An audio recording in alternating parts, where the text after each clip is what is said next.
ये छोटा बच्चा पैदा होते ही हवा के संपर्क में नहीं आ सकता था, इसलिए हवा में मौजूद एक छोटा सा कीटाणु भी उसकी जान ले सकता था। माँ बाप ने मजबूरी में घर के अंदर एक कीटाणु रहित बबल हाउस बना दिया। बबल हाउस में रोजमर्रा की चीजें थी। माँ सोने से पहले गले लगाने के लिए भी चमड़े के दस्ताने का इस्तेमाल करती थी। हर सुबह उसके लिए खास नाश्ता तैयार करती। माँ जो खाना बनाती उसे जिमी को देने से पहले उच्च तापमान पर सैनिटाइज करना पड़ता। माता पिता की देखभाल में जिमी एक नौजवान बन गया। एक दिन उसने देखा कि उसके बगल में नए पड़ोसी आ गए हैं और उनकी बेटी की मुस्कान ने उसे भीतर तक छू लिया, क्योंकि उसने माँ के अलावा किसी और लड़की को पहली बार देखा था। एक दिन लड़की ने जिमी के दरवाजे पर दस्तक दी, मगर दरवाजे का दृश्य देख वह हैरान रह गई। वह पाइपलाइन के जरिए ऊपर गई और जिमी से मिली। जिमी ने उसे बताया कि वह हवा के संपर्क में नहीं आ सकता। उसने कहा कि वह जिमी की अच्छी दोस्त बनना चाहती है। क्लोई के जाने के बाद माँ ने उस जगह को अच्छी तरह सैनिटाइज किया। इसके बाद क्लोई जिमी से मिलने अक्सर आने लगी। इस तरह उन्होंने साथ में हाई स्कूल का पूरा समय बिताया। एक रात नशे में धुत क्लोई अपने जज्बात पर काबू न रख पाई और सीधे जिमी से मिलने बबल के अंदर जाने लगी, मगर कुछ ही पल बाद वह बेहोश हो गई। जिमी उसे संभालना चाहता था, मगर जानता था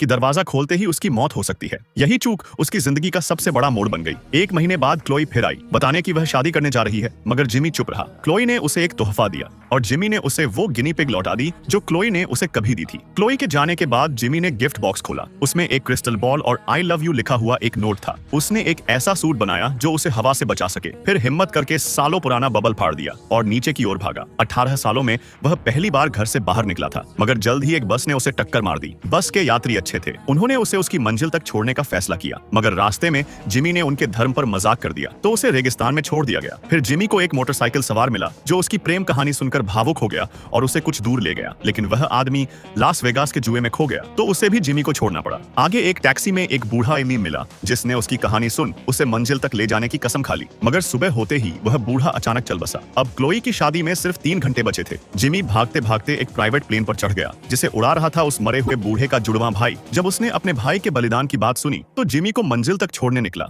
उड़ान में ही दूसरा बूढ़ा भी मर गया, मगर आखिरी क्षणों में उसने हेलीकॉप्टर को ऊपर खींच लिया। जिमी नीचे गिर गया, मगर उसका सूट उससे बचा गया। वह भागते हुए शादी में पहुंचा और उसने शादी रोक दी। उसने अपनी सारी भावनाएं क्लोई के सामने रख दी और फिर उसने अपना बबल सूट फाड़ दिया। क्लोई को चूमा और जिमी गिर पड़ा, मगर वो मरा नहीं।